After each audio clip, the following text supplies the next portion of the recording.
Hey, a little trivia for you. Did you know that gender is a social sciences term from 1955, coined by a sexologist named John Money? I did not. Gender is defined as the state of being male or female, typically used with reference to social and cultural differences rather than biological ones. In layman's terms, gender is not your biological sex, but what you mentally think is your sex. Now, some of you might be thinking that the brain is biological, and so there literally couldn't be any separation of your mental state from your biology. To put it another way, there'd be no meaningful separation between the terms gender and sex. But John Money thought differently. He thought if, say, a boy were socialized enough to be a girl, that boy could fundamentally be a girl. That is to say, he thought there were no innate differences between males and females, contrary to the entire field of biology. Now, John Money was unable to get anybody to take his gender pet project seriously until a boy by the name of David Reimer came along. Upon birth, David lost his willy during the penile mutilation ritual, and so Money found the perfect opportunity to swoop in and perform a bout of human experimentation. He had the infant boy's testicles lopped off, replaced it all with an artificial vagina, and then had the parents raise David to be a girl while undergoing hormone treatments. Furthermore, he had David, as a young child, imitate sex acts with his twin brother to normalize David as a bottom. Money even had the brothers undress and engage in genital inspections, which he took a photograph of on at least one occasion. Money described the experiments as successful, though David never ended up identifying as a woman and described his visits with Money as traumatic. But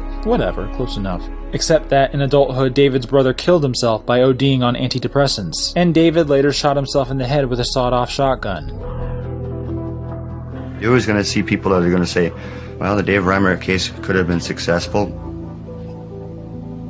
I'm living proof, and if you're not going to take my word as gospel, because I have lived through it, who else are you going to listen to? Who else is there? I've lived through it.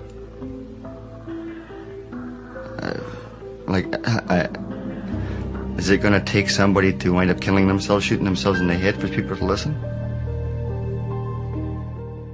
To this day, there isn't a single shred of evidence supporting the existence of gender, in humans or the rest of the animal kingdom for that matter. So remember kids, when you use the term gender, you're using the unproven terminology of a mad scientist who happily committed human experimentation, tortured a pair of twin boys, and drove them both to suicide, and got away with it. But I'm sure there's nobody else who would want to experiment on children with such a thing.